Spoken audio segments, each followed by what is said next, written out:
You have several freshmen that are joining the program later this month. Do you give them kind of workouts to do and stuff to prepare, or do they get some time separate from the rest of the team before joining? How do you kind of approach that? Yeah, that's a good question. As they come in, we try to keep the newcomers, together as much as possible. Some guys, we do have a couple transfers that'll be joining the program, and they might be at a little bit of an accelerated pace.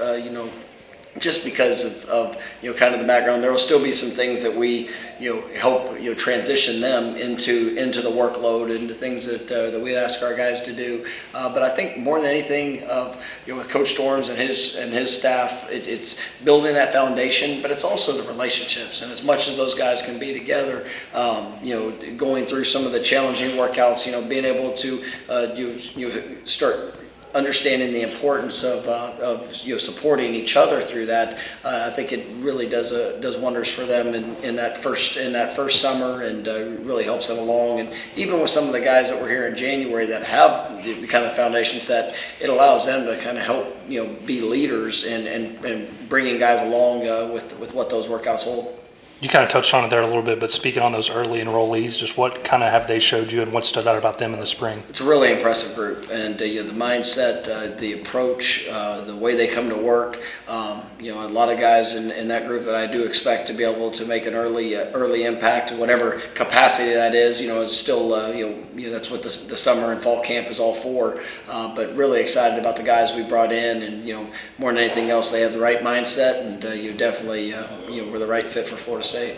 I know one of those freshmen joining you coming up is running back Makai Danzy. I think he swept the region track meet. I think he has his state track meet today, but speed seems to be a recurring theme and something that y'all have really focused on. Having speed as a coach, like what kind of luxury is that, and what kind of flexibility does it give in your play calls? Yeah, Makai's he's kind of a special player because not only does he have great speed, he has great size, length. Obviously at the running back position, he brings great versatility too, and I really think he can do it all. I'm so excited about where he's going, and just when you bring that versatility with such great athletic ability and just the top end speed, and he can be a true game changer. And so as you looked at our football team in general, the size, the speed, the athleticism, I think we're continuing to improve upon that, and being able to do it with just great young men that love to work.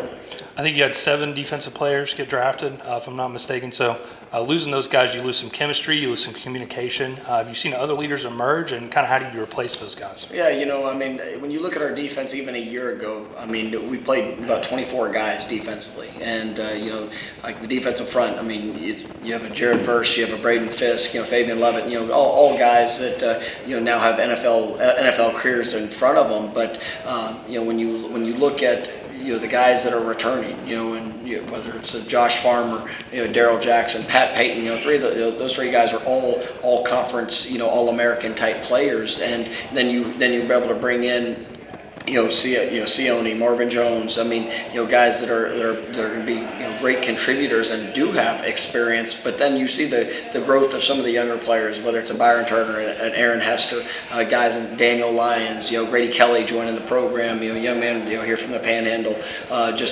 Really excited about that group in general.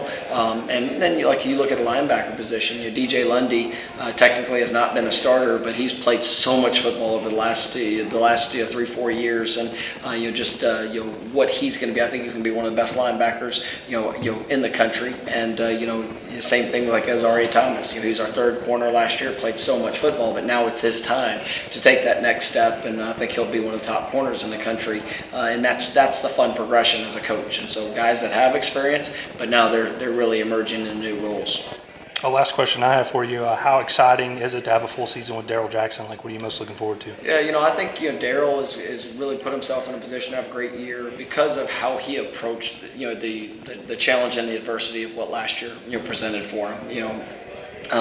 Everybody was hopeful that he would get to play and make that impact, but even in the disappointing news that that he wasn't going to be eligible and you just be able to practice, he still made a great impact, and I thought his mindset, his investment, the things that he was able to pour into it, really put him in a position to have a great spring, and we're looking forward to him being a dominant player, when we kick off here this fall.